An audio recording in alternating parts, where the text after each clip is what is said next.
A novel species of anomalous entity has recently been found living in the bowels of the underbelly. This creature, hereby known as the Corpse King, is a compound organism made up of multiple different human beings and a larva-like entity. However, the true Corpse King is not actually the combination of human bodies you see before you, but instead a massive parasite lurking within the unholy chimera's bowels. The underbelly is a liminal space dimension consisting of subterranean structures like catacombs, sewers, and subways that people can find themselves trapped in by exploring a bit too deeply underground and getting lost.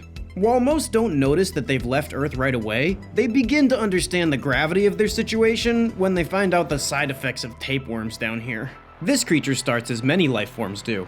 The noble egg. This egg hatches after a few days, and the worms proceed with their first stage of life, the aquatic stage. In this stage, the worms live in the water and feed on detritus, waste products, and other small life forms in the underbelly, until it grows from microscopic to a few centimeters long.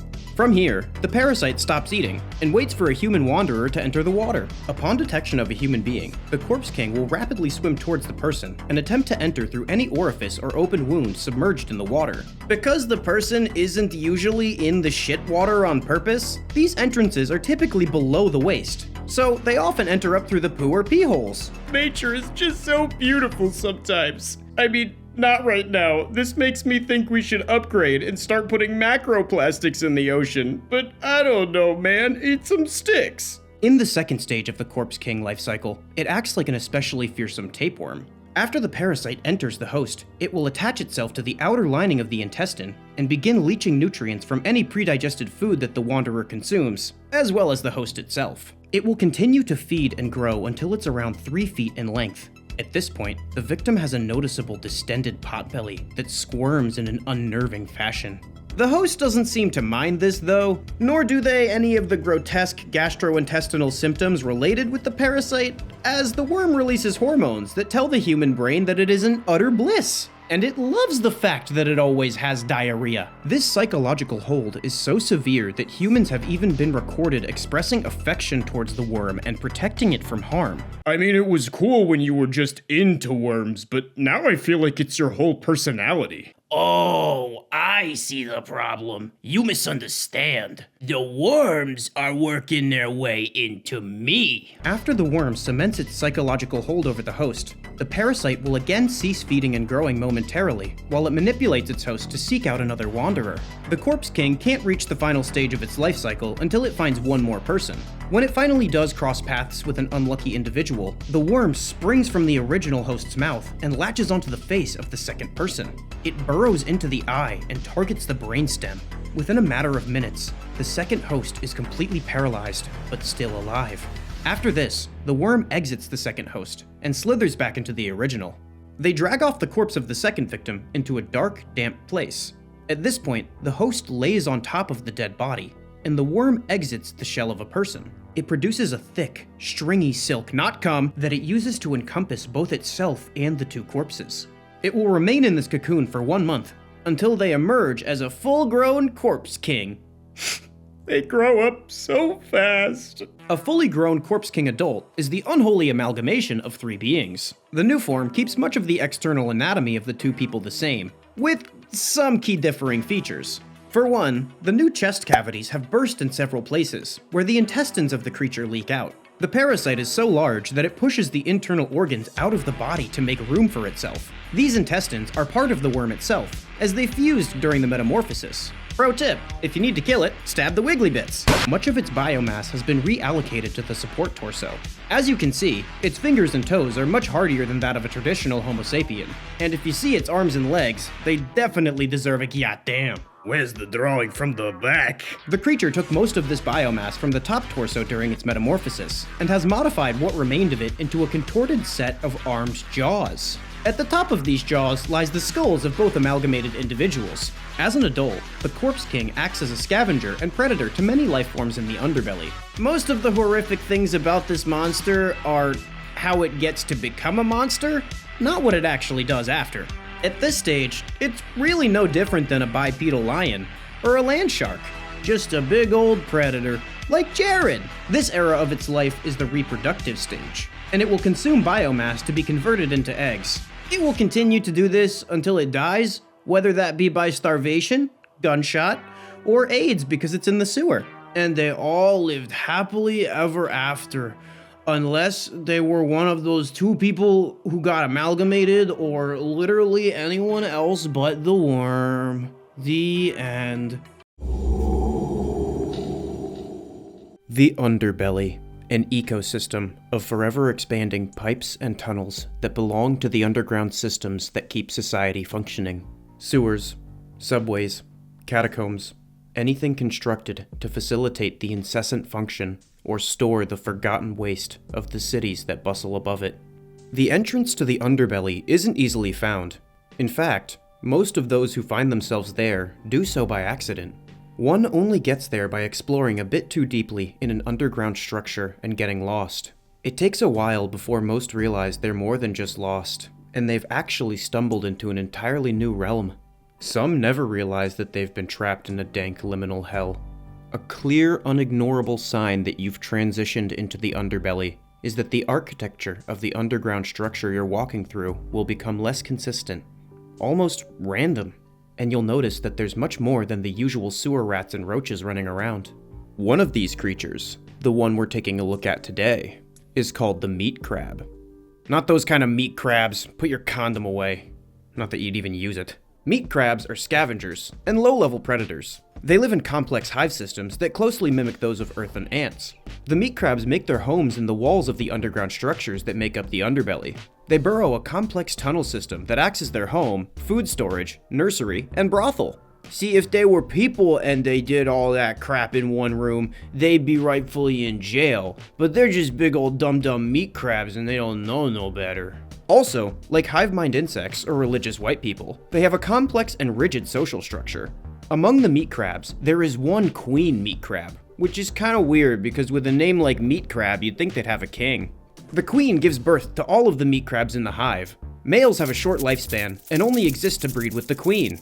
God, wouldn't that be nice and simple? Short and sweet. Nut and bolt straight to the grave, am I right? Oh, brother, this guy stinks! Weird thing about that is that they're both husband and son in that relationship, but we've already established that these crabs are degenerate, so whatever. Any females that do not find themselves as queen are sterile workers, gathering the food and taking care of the colony with everything they have until they take their last breath. Or however the fuck meat crabs breathe. These are the only meat crabs that can be seen outside of the hive, as they go out on expeditions to gather biological material to be turned into meat crab nectar. The hive survives solely off of this nectar, and it can be made out of basically anything that was once living, or came out of something that was once living.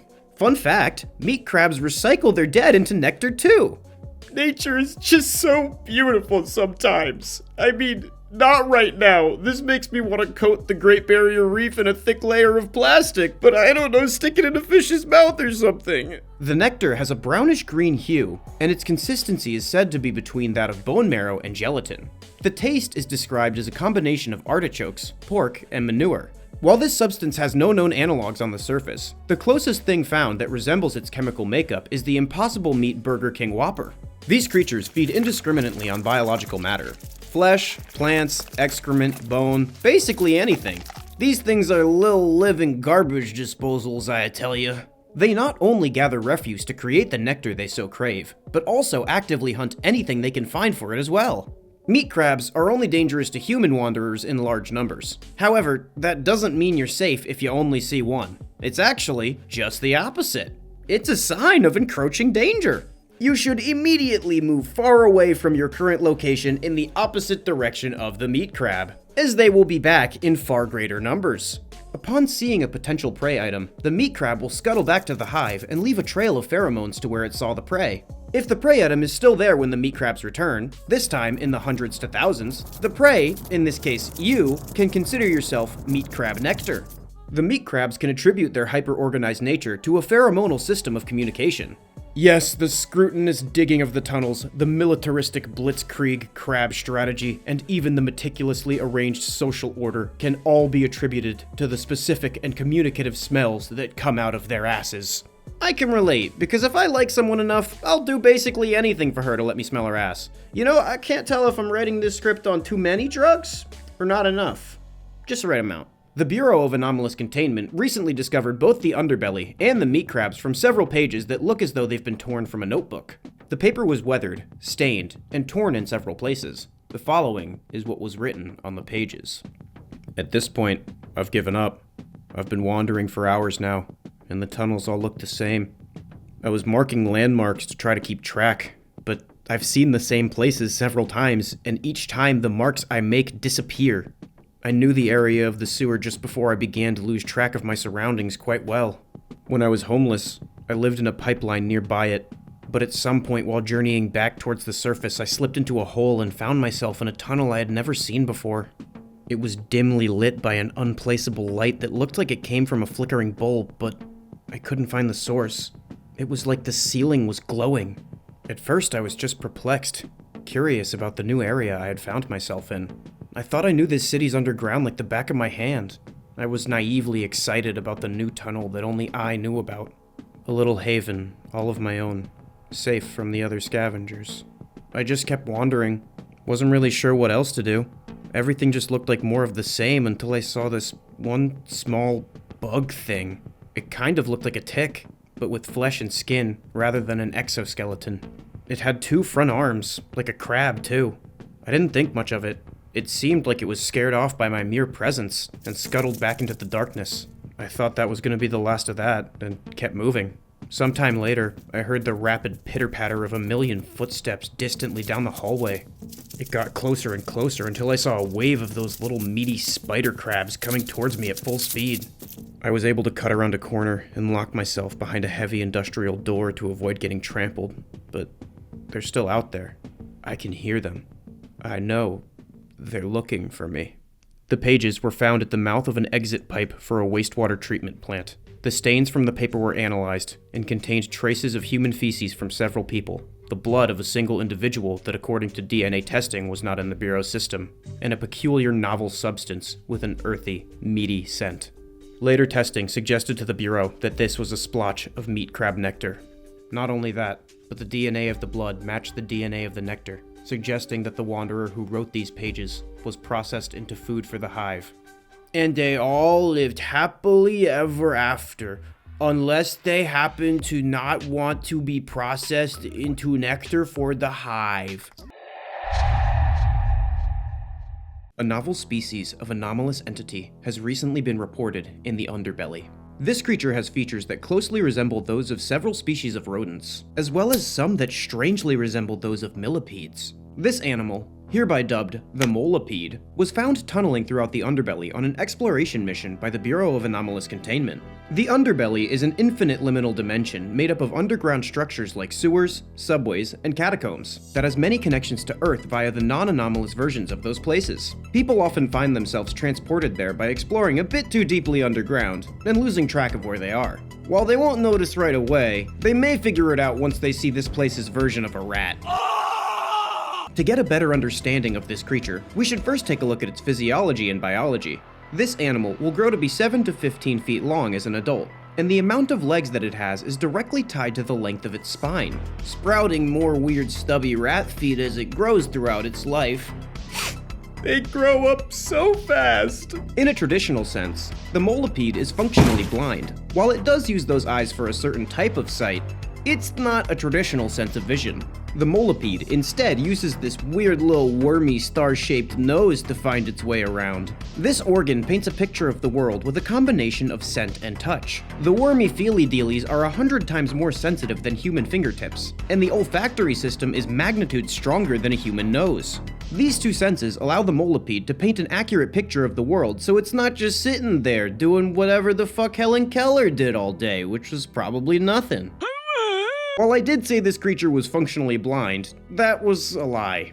Well, kind of. If you put this thing on the surface, it would definitely need a service dog, don't get me wrong. But that's oversimplifying it. You may be wondering why this animal has 4 eyes rather than 2 when it should have 0 because it can't fucking see. While the Molepede cannot see in a traditional sense, they still have 2 sets of eyes focused on different spectrums of light. The top set of eyes can see infrared, and the Molepede uses these to detect sources of intense heat from behind the walls of the underbelly to more easily find meat crab nests. The animal's bottom set of eyes are tuned to the X-ray spectrum. Remember that scene from Predator where, to hide from Predator, they put a bunch of mud on themselves to disguise their heat signature? Well, even if you hid your heat signature, this guy could still see your skeleton. This allows the Molepede to hunt for warm-blooded animals as efficiently as cold-blooded ones.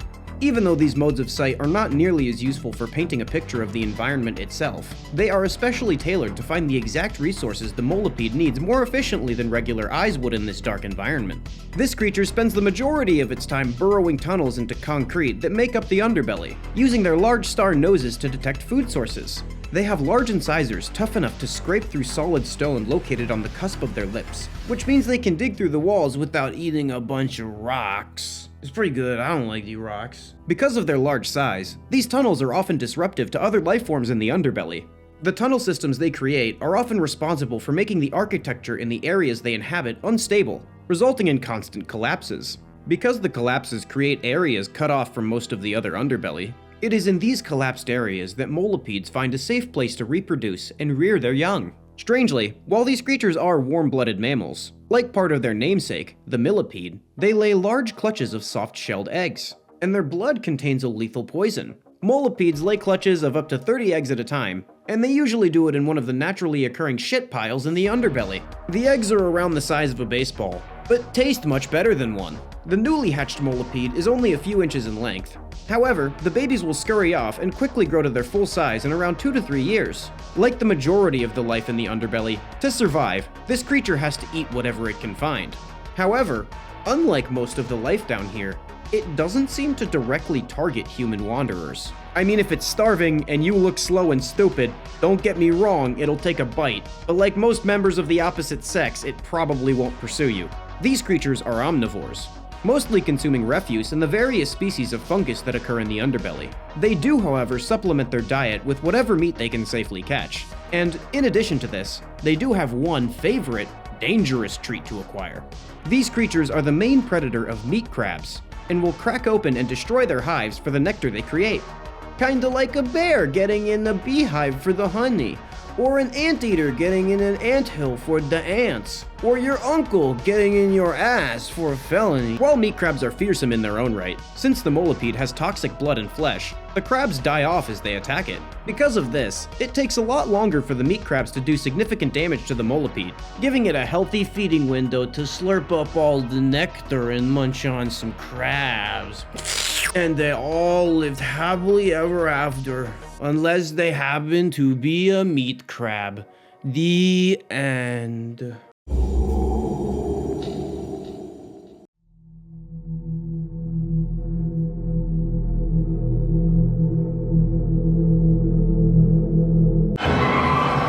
A series of disappearances has been traced to a religious cult in an undisclosed location. At first, these seem to be your standard run-of-the-mill ritualistic human sacrifices led by a charismatic sociopath with a man bun. However, certain aspects of the tragedies led authorities to believe that there was an occult motive behind them. Each of the victims were found completely skinned, with chunks of their flesh missing all over their body, flanked with what resembled human bite marks. The eyes were removed as well, leaving the sockets empty. Under the body was an insignia of a skull, drawn in the blood of the victim. While this seems like your everyday Manson affair, this isn't the standard run-of-the-mill cult wasting some innocent rando for a nonsense ethereal gabagool that doesn't actually exist. Just the opposite. Evidence seemed to suggest legitimate intervention from an anomalous entity. Multiple images of a skinned humanoid were taken at and within a 1-mile radius of many of the crime scenes, giving us a semblance of what this monster could be. This entity appears to be a humanoid being with a skeletal facial structure, muscular build, and no skin. The outer layer of its body is made up of only muscle fibers. From my very legitimate research, human beings don't survive for very long without their skin. So this must be some sort of paranormal being. I feel like I know that guy from somewhere. The most recent murder led to the discovery of a blood trail from the crime scene into a subway station, onto the tracks, and disappearing within the darkness of the tunnel. Because the blood streak disappeared suddenly at a dead end, some researchers theorized that this entity was using an alternate dimension known as the underbelly to stay hidden and travel between his crime scenes. And by some researchers, I mean me. The underbelly is an endless liminal space made up of underground structures like sewers, subways, and catacombs that has many connections to Earth via the non-anomalous versions of those places. People often find themselves transported there by exploring a bit too deeply underground and losing track of where they are. While human wanderers are almost never able to jump back and forth between dimensions without anomalous intervention, it appears that whatever this entity is using the underbelly as a base of operations and breaching into the surface dimension routinely to interact with this cult. After tracking the murders for an extended period of time, a high-status member of the cult was captured by the Bureau of Anomalous Containment. After researcher Dr. Volt subjected them to advanced interrogation tactics, she was able to reveal that the goal of these ritualistic sacrifices was to bring about the end times. When she pressed the member to explain what he meant by end times, he had genuinely no fucking idea in the slightest, but he was able to point her towards the source of his knowledge: a book bound with human leather and written in blood. Cliché as that may be, this tome contained information describing the manner in which the cult sacrificed the victims. First, they strap the victim down and make a large incision from the top of the forehead to the belly button. Then, they leave a trail of the victim's blood from the sacrifice altar to the nearest underground structure. They would then wait for the entity to arrive. Upon arrival of the skinned man, they would remove the epidermis of the victim while they were still alive and present the offering. The skinned man would then proceed to take bites out of the victim until their heart no longer beats, at which point it will take their eyes and then recede into the sewers. This process must be repeated until the entity has enough power to usher in the end times. The Bureau of Anomalous Containment has labeled this entity and the associated cult as a high-level threat to the integrity of the human species, and has subsequently put out a contain order for the entity and a terminate on-site order for members of the cult. Can't have anything nice without the government taking a big old slice of the pie, can you? To give a big middle finger to the BAC, I thought I'd come in and do their job for them. Wait, it's you? Good to know. Why were you, using the shit tunnels?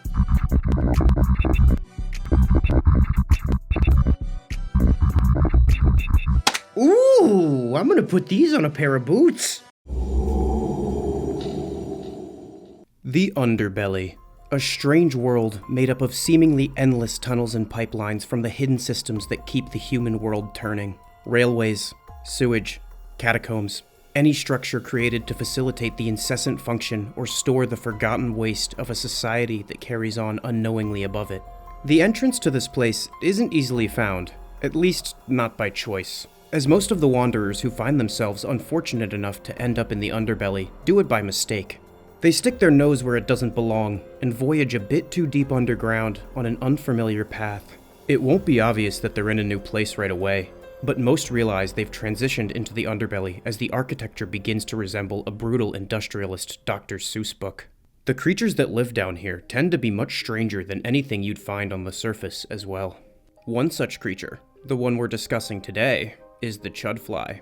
ChudFly are a humanoid species of insect that inhabits the underbelly. As do many creatures that live in this realm, this animal includes refuse and biological waste as staples in its diet, bringing a whole new meaning to the term shit-eating grin. However, also like most all life down here, the ChudFly isn't picky, and has shown predatory strategies when given the opportunity. Like a regular housefly, this entity eats by vomiting up a corrosive acidic substance onto its food, and slurping up the resulting meat mush. Nature is just so beautiful sometimes. I mean, not right now. This makes me want to replace the Great Lakes with Mountain Dew and watch the fish freak the fuck out, but I don't know, sit on a sapling. This method of eating is incredibly useful for digesting the various ingredients of shit, but sometimes makes it difficult for the ChudFly to subdue more active prey, since it's kind of a sit-and-wait situation. Although, the insect has demonstrated a form of ranged spittle attack, and has been known to stalk victims for extended periods of time while the acid eats away at them. While parts of its facial structure have grown to resemble a human skull, DNA testing has revealed that this is seemingly from convergent evolution rather than shared ancestry. In fact, the structures that look like the skull aren't even bone at all, and are instead made up of the same chitin as the rest of the creature's exoskeleton. Some researchers theorize that the skull appearance to the ChudFly's face is a method of fooling the facial pattern recognition systems of human brains. It's thought that in the low-light levels of the underbelly, the similar anatomical structures could cause a human wanderer to approach the ChudFly to look for help. Just remember, if you see something that looks friendly, everything down here wants to kill you. So, same rules as Australia. While the ChudFly does have wings, they're shriveled and vestigial like your penis, making them useless in terms of what it was once designed for. Similar to a housefly, this creature has compound eyes. Each receptor is a tiny eye in itself, which captures its own image, and the sensory information is converted into a larger, singular image. While these eyes have low image resolution compared to yours, they possess an exceptionally large view angle and the ability to detect rapid movement and the polarization of light. This is much more useful to the ChudFly in this low-light environment than the regular eyeball setup. Also, like regular houseflies, they have 3 larval stages.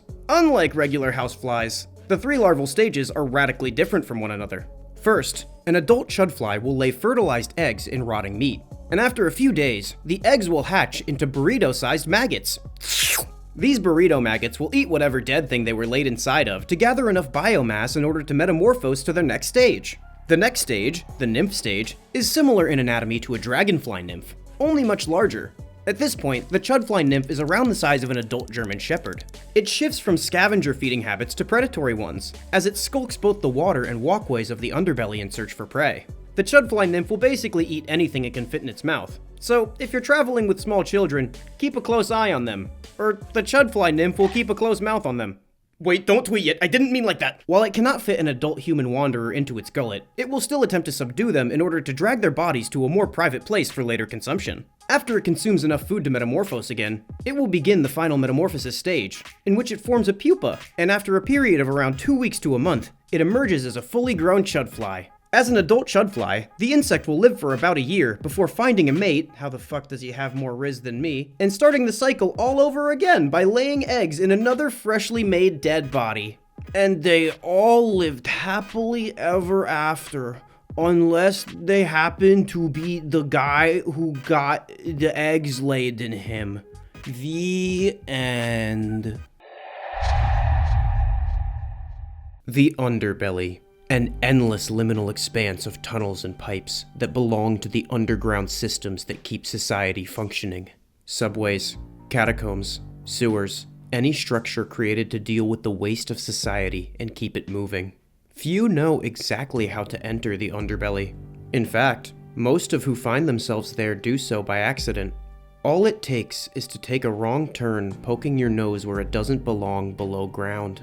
One fast food executive, however, found himself in the underbelly searching for answers. There are many questions that may never have an answer. What's the meaning of life? Is there life after death? How many licks does it take to get to the center of a Tootsie Pop? Among those unanswerable questions was one that stood above the rest. One so shrouded in mystery that among every scholar and philosopher who came across it, none left with an appropriate response.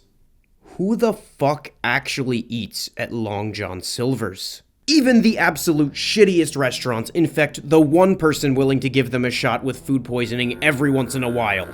This exec had never seen a single person enter one, so how the hell was he getting paid? Was Long John Silver's just one big money laundering operation? And if so, where was the money really coming from?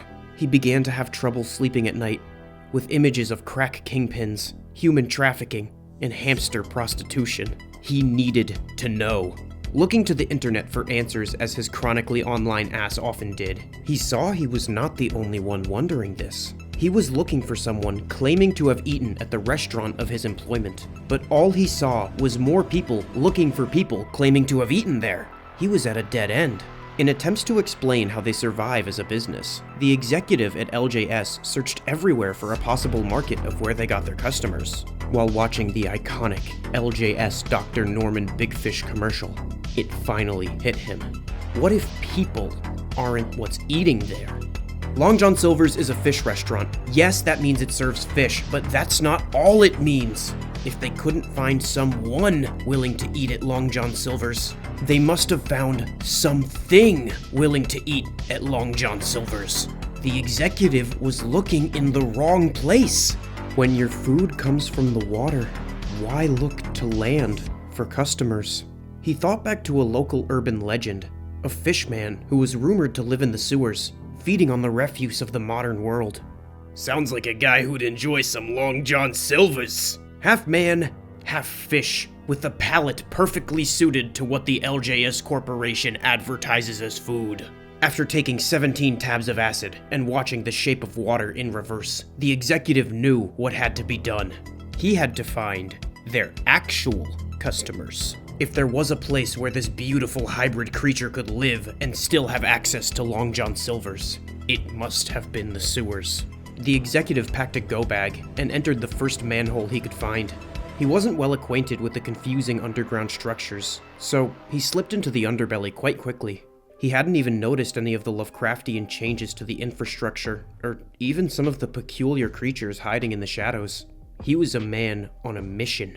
He laid a Long John Silver's fish sandwich combo on the side of one of the fecal-tainted rivers, and waited, and waited, and waited.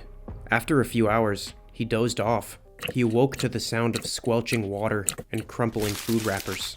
As he opened his eyes, he was face to face with something inhuman. Half man, half fish, just as the legends described. Even more shocking, it was somehow eating the Long John Silver's sandwich, like it was food! The fishman's gaze was fixed on the sandwich and fries combo, but as the jaw of the executive dropped, they locked eyes.